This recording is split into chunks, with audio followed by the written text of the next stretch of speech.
Hey guys, so must have Monday tool. I'm going to do a little demonstration with this tool because for those of you that follow me and just saw my post, the steampunk watch, I'm going to show you how I created it. Ridiculously easy to create the book, all this extra stuff, and this little booger right here is what took the longest. So I'll try to make the video not crazy long.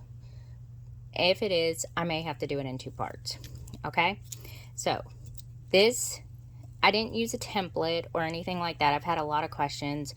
Do I use a template? Did I use a die cut? No, I used 1, 2, 3. This one comes with it, but I didn't use little baby punch here. So here's my must-have Monday tool. I use these 3 punches here to create this. That's all you need, and a little bit of imagination. So here's what I'm going to show you. First, we got the 2-inch punch, which is nice because it has this little holder here. And I made a bunch of pages out of this brown paper. It's a little bit thick. It's not much though. And then I punched it out of the Stamperia clockwise paper pack and did this. Okay, now the reason why it looks all rusted and stuff, if you've seen one of my previous posts, it is from the Tim Holtz Ranger mica sprays, Decayed and Burning Ember. They were the Halloween ones. If you want those sprays, you better get them now because they're about to be gone completely. They're hard to find now.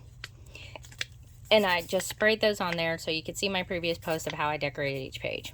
So after each page was decorated, I cut these little strips of paper out.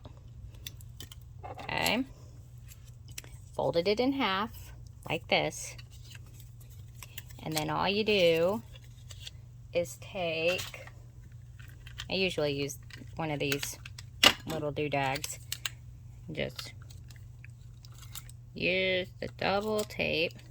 I also have a post where they won't clump up by cutting that out because that drives me crazy.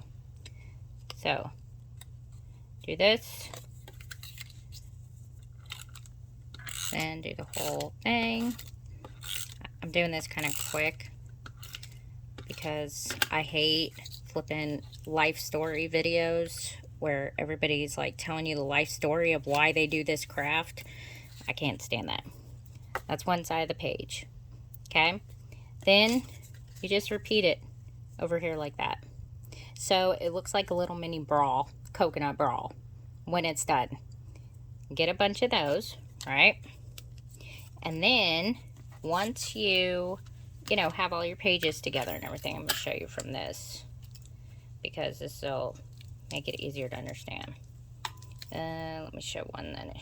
Okay, so that's all that is this. All right, and this is the effect of the mica spray on there. It also gives it a little bit of a texture.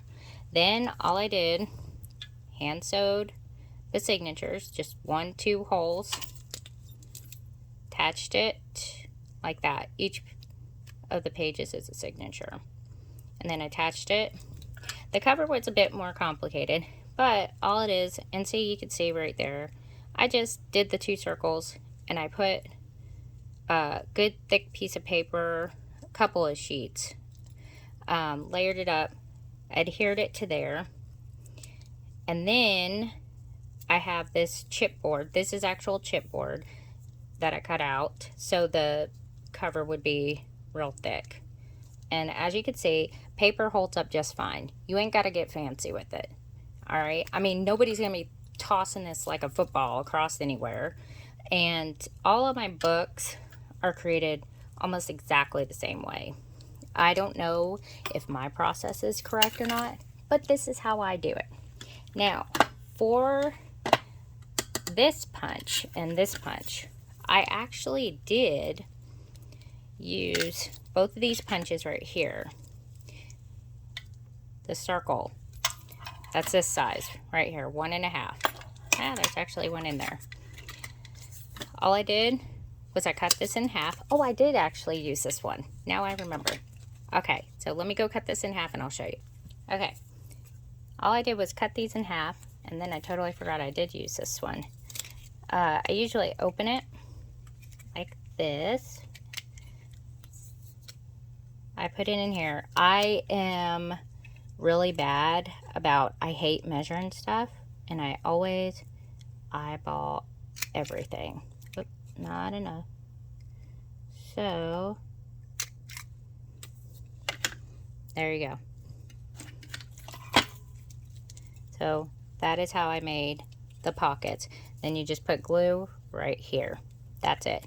All these little tinies in here, they're from the back of the paper pads. I cut them out and I use them. And then same with this right here. And then, let's see, I used, here we go.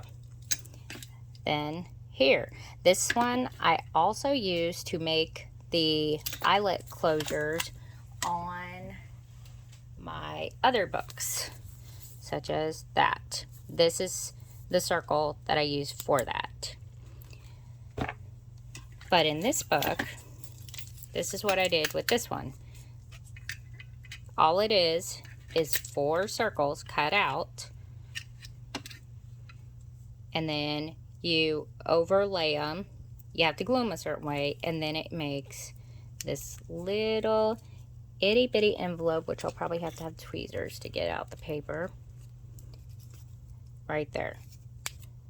And so I used all 4 of these punches here to create all the half circles, circles, and everything for the book. The cover, when I can't, you obviously cannot punch out chipboard with these punches because it's too thick.